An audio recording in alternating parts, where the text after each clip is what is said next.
เอายังรอเช็คความพร้อมอยู่ที่ไทยแม่กระบยอม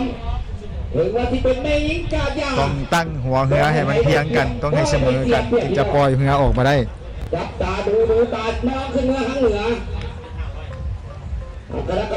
เป็นเหือประเพณีหญิงท่านผู้ชมเหือประเพณีหญิงเหียมใกล้จะปล่อยออกมาสู่บรรดาพิมิตเป็นแผลบันแหกของเรือพวกเราเอาเหือนิ่งแล้วทั้งสองลำนิ่งแล้วติดตามเชียร์กันว่าแว่นไทยที่เป็นออกมาแล้วออกมาแล้วสีพายทั้งสองทั้งฟังและวังต่างก็พร้อมกันปักออกมานะทั้งเบื้องวังนี่เป็นทั้งบริษัทดวงตาหินทรายเบื้องวังเป็นทั้งเทพธิดาสายแววนะสีก็แตกต่างกันสีเหลืองก็เป็นเทพธิดาสายแววสีฟ้าสลับเหลืองเขียวอ่อนก็เป็นทั้งบริษัทดวงตาหินทรายเอาผ่านล้อที่หนึ่งมาแล้วเบิ่งว่าจะเป็นล้อมฟังหรือล้อมวังจะเป็นสีฟ้าหรือว่าสีเหลืองหรือว่าสีเหลืองอ่อนเอาจะเป็นล้อมฟังหรือล้อมวังเทพธิดาสายแววหรือว่าดวงตาหินทรายจะเป็นล้อมฟังหรือล้อมวังเบิ่งว่าจะหนีได้หรือบ่ได้ล้อมวังมาเบิ่งกันไปว่าหนีได้หรือบ่ได้ตอนนี้รู้สึกว่าล้ำวังหนีออกห่างไป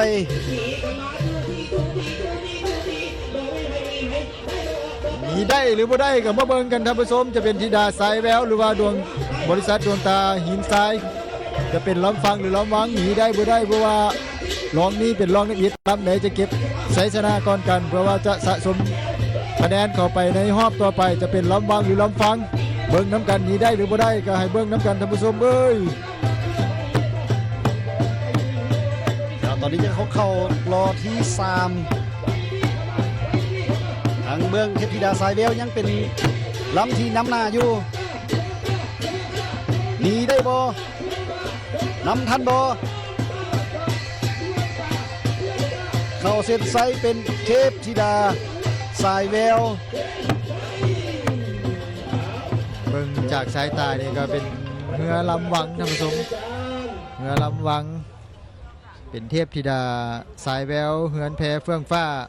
บ้านรัตนารังสีแต่ว่าก็เบิ่งตัวจริงท่านผู้ชม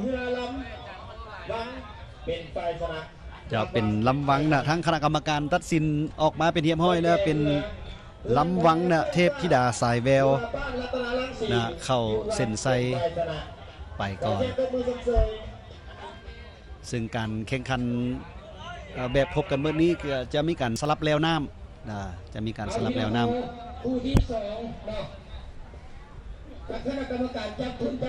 ก็เป็นเหือเทพธิดาสายแววเบิ่งว่าจะสายไปจุดสุด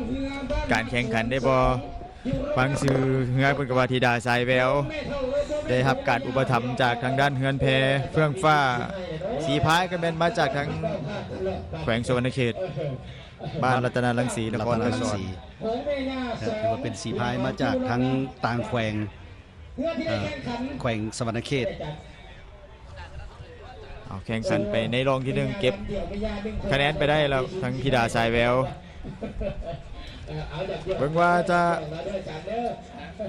รอบต่อไปนั้นเบิ่งจะว่าเพราะว่าตามเลี้ยงลำดับแดนธิดาพรพระแก้วแต่ว่าพรพระแก้วนั้นบ่ได้มาเบิ่งว่าลองต่อไปเพิ่นจะปล่อยลำใดลงมาคู่ใดลงมาจะเป็นบริษัทดวงตา